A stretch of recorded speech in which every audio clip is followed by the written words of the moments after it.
Russia Indian ஏர்ஃபோர்ஸ்க்கு Tu-160 strategic பாம்பரை விற்கலாம் இல்லனா லீஸ்ட்டுக்கு கொடுக்கலாம் அப்படின்னு ரொம்ப நாளா சொல்லிட்டு இருந்தாங்க. குறிப்பா புட்டின் விசிட்ல Tu-160 பாம்பரை பத்தி பேசியிருக்காங்க. அப்போ Tu-160 பாம்பரை இந்தியா வாங்க போறாங்களான்னு கேட்டீங்கன்னா அதுதான் இல்ல. IFA அபிஷியல்ஸ் இந்த டீல் கம்ப்ளீட்டா ஆஃப் ஆயிடுச்சுன்னு சொல்லியிருக்காங்க. இந்தியா ஏன் இந்த டீலை வேணாம் அப்படின்னு சொல்லிட்டாங்கன்றத இந்த வீடியோல முழுசா பார்க்கலாம். அதுக்கு முன்னாடி நம்ம சேனலை மறக்காம ஃபாலோ பண்ணி ஒரு லைக் பட்டனை தட்டி விட்டுருங்க. Tu-160 ரஷ்யா உருவாக்கிய சூப்பர்சோனிக் ஸ்ட்ராட்டஜிக் பாம்பர். இது மார்க் 2 ஸ்பீட்ல இது டிராவல் பண்ணும். அதுவும் நியூக்ளியர் மற்றும் கன்வென்ஷனல் பாம்ஸை எடுத்துக்கிட்டு இப்படிப்பட்ட ஒரு பாம்பரை இந்தியா ஏன் வேணாம்னு சொன்னாங்கன்னா இந்த பாம்பரை ஆப்ரேட் பண்றது அப்படின்றது ரொம்ப ஒரு காம்ப்ளெக்ஸான விஷயம். ஏன்னா இந்த பாம்பரை ஆப்ரேட் பண்ண பெரிய க்ரூவை ரெடி பண்ணணும். பாம்பர் தனியாலாம் போகாது. அதுக்கு பாதுகாப்புக்கு நிறைய ஃபைட்டர் ஜெட்டையும் கூடவே அனுப்பணும். இந்தியன் பைலட்ஸ் இது வரைக்கும் இவ்வளவு பெரிய பாம்பர்லாம் ஆப்ரேட் பண்ணது இல்ல. அதனால அவங்களுக்கு ட்ரைனிங்கும் கொடுக்கணும். இப்போ ட்ரைனிங் ஸ்டார்ட் பண்ணாலும் கூட குறைஞ்சது 10 வருஷமாச்சு ஆகும் ட்ரைனிங்கை கம்ப்ளீட் பண்ணி முடிக்க. இந்த எல்லா ப்ராப்ளமும் இந்தியா சால்வ் பண்ணி Tu-160 பாம்பரை வாங்கினாலும் கூட ப்ராப்பரா யூஸ் பண்ண முடியுமா அப்படின்னு கேட்டீங்கன்னா அது டவுட் தான். ஏன் அப்படின்னா இந்தியாவோட த்ரெட்னா அது சீனா மற்றும் பாகிஸ்தான் தான். இவங்க ரெண்டு பேருமே நம்மளுடைய பார்டரை ஒட்டி தான் இருக்காங்க. இவங்களை கவுண்டர் பண்ண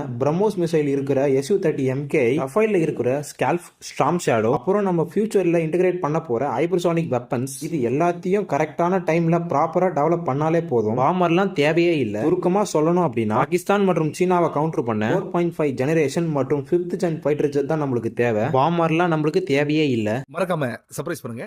தேங்க்யூ.